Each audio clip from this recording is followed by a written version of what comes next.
So today we've got an issue with it.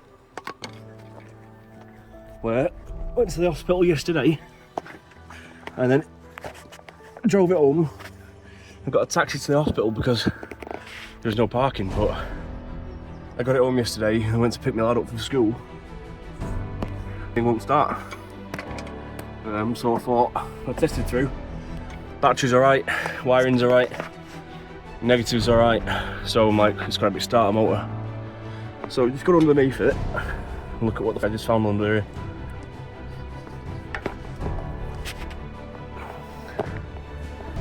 If you look between the starter motor there, the terminal, and the earth, which is the bodywork of the motor, it's direct short.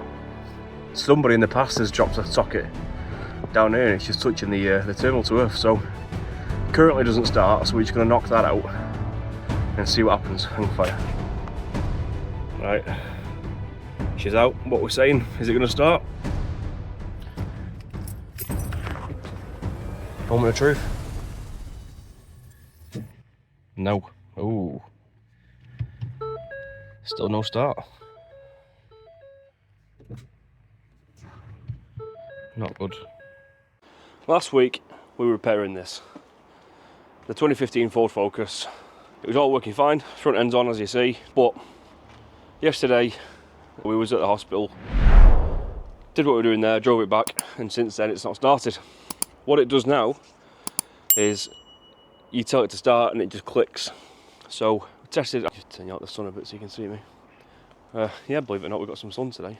When you press the button, because it's a keyless ignition, it just clicks. So initially I thought it was going to be a voltage issue, but we tested the battery, we got 12.36 volts, so we should be alright there. It should be enough to at least turn it over, but it's not doing. So check the ground strap, give the engine a ground, just to see if it was that.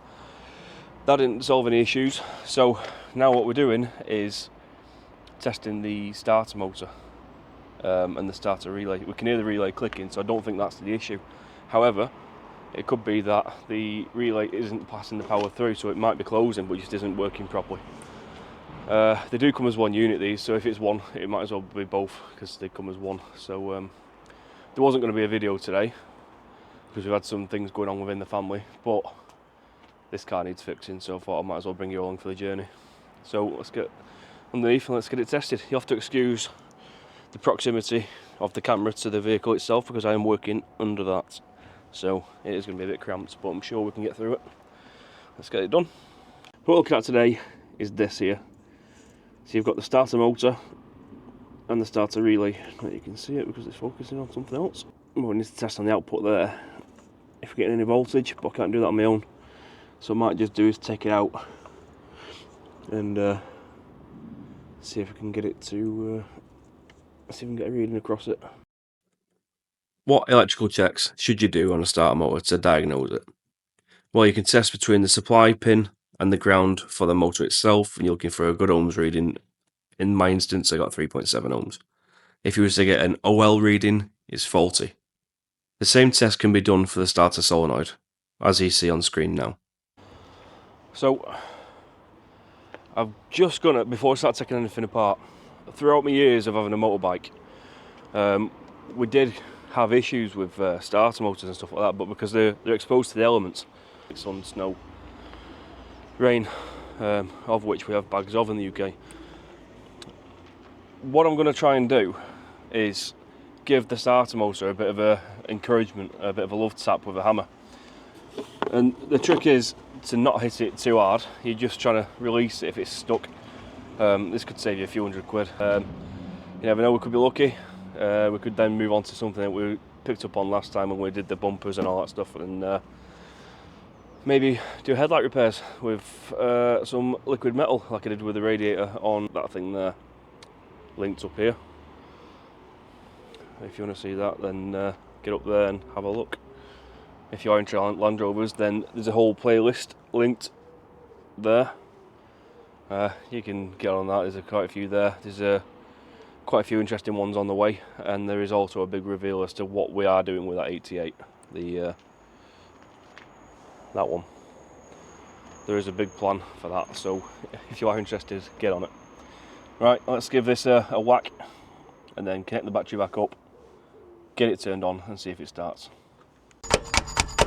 When doing this, the idea isn't to beat the hell out of it, just to give it a few taps and try and loosen up the internals. Right, we just give it a bang. So we're going to stick negative terminal back on. Always take that off if you're doing any work with the motor, anything on the starting circuit. Ah, the keys are still up there, of course they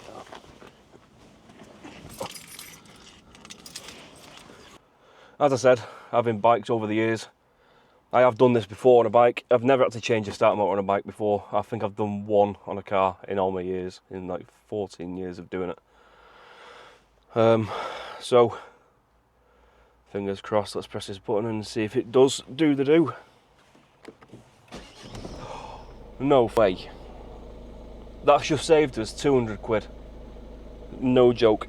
In fact, I'll just go on, I'll get the part number off that down there now, and I'll go on the listings on Google and we'll stick it in when I get at the end of this video.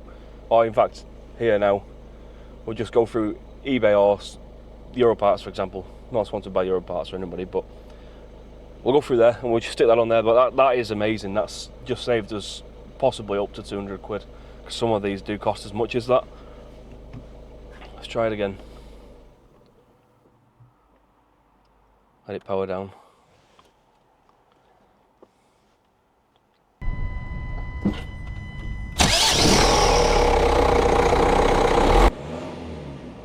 I can't believe it. So if you're ever in doubt and you want to just possibly try something before you go and commit to either fitting or buying a starter motor, give that a go. Oh, give it a whack. So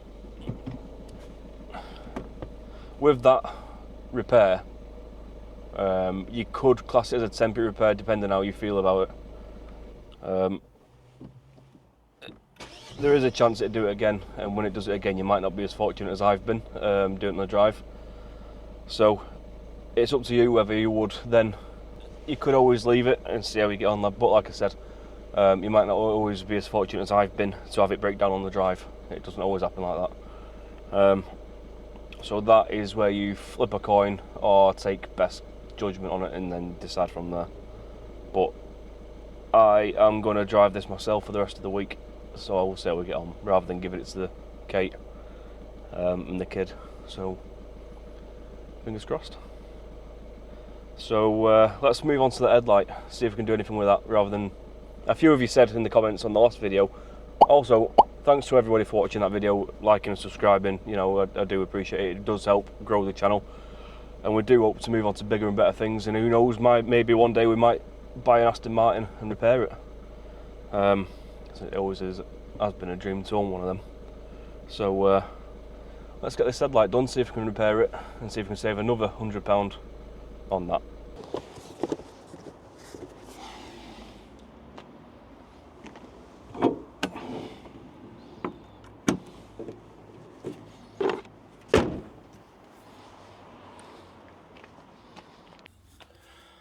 So we've got the headlight out, and this is the hole in the back of the headlight I was telling you about. And luckily I've just been scouting around the floor, and when I had all the bits out, I was rebuilding it, I did find the bits for it. So we might be able to just rebuild it with some chemical metal. So I've got them two bits for that, and then this bit, it was on there when I bolted it back in, but it's just brittle, cracked. So we're going to try and see if we can repair these. But I'm going to need some cable ties. So this is the chemical weld stuff, or as I called it in one of the other videos, Chinesium, because we can't read what it says on it. I've just been carrying this around in my pocket for the last hour or so, trying to warm it up because it becomes more malleable. Whereas when it's cold, it's really hard to use. So if you are going to use it, do that. There's the plunger. So what it needs to do now, it's like a two-part I did talk about it in a video up here, when I used it to repair a radiator. If you want to know how that went, have a look at that video there.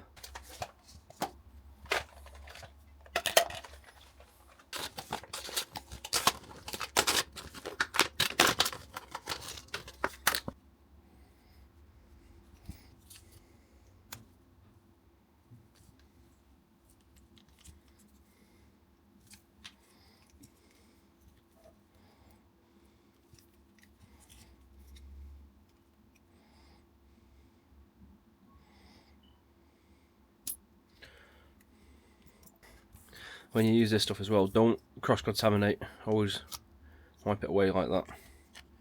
If you cross-contaminate it, you'll seal the ends of the tubes up. Same when you put this back on. Green to grey, grey to grey, yellow to yellow. And then that's what you get. It's like a load of snot. Mix it up.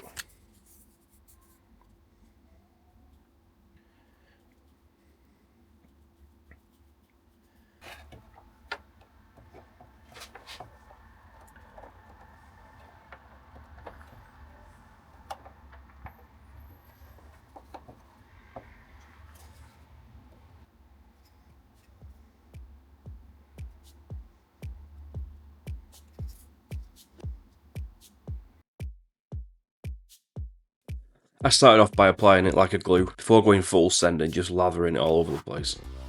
If anything else, it'll act like an exoskeleton, and hopefully give it a bit more support. Let's see.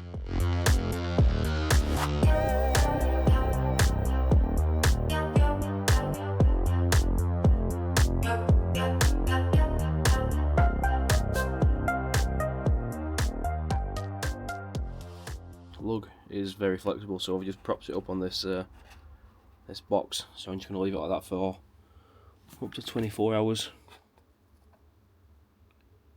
Fingers crossed when we come back it might be set.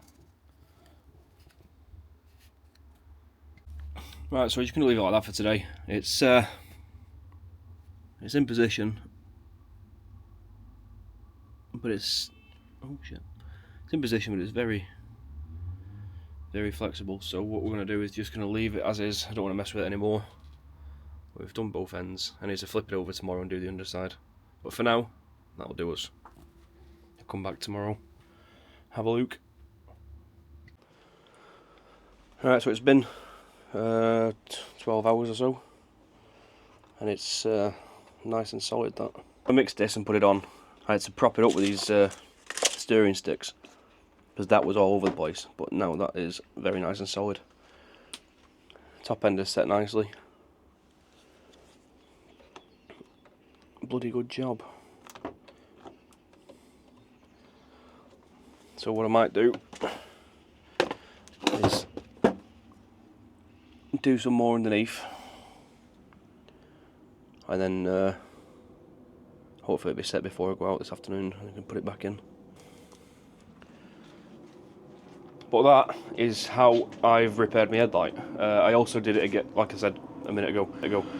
Yesterday when I recorded that. I did do this radiator as well, so if you want to watch that, have a look at which way is it, that way. But that's that, it's done the job.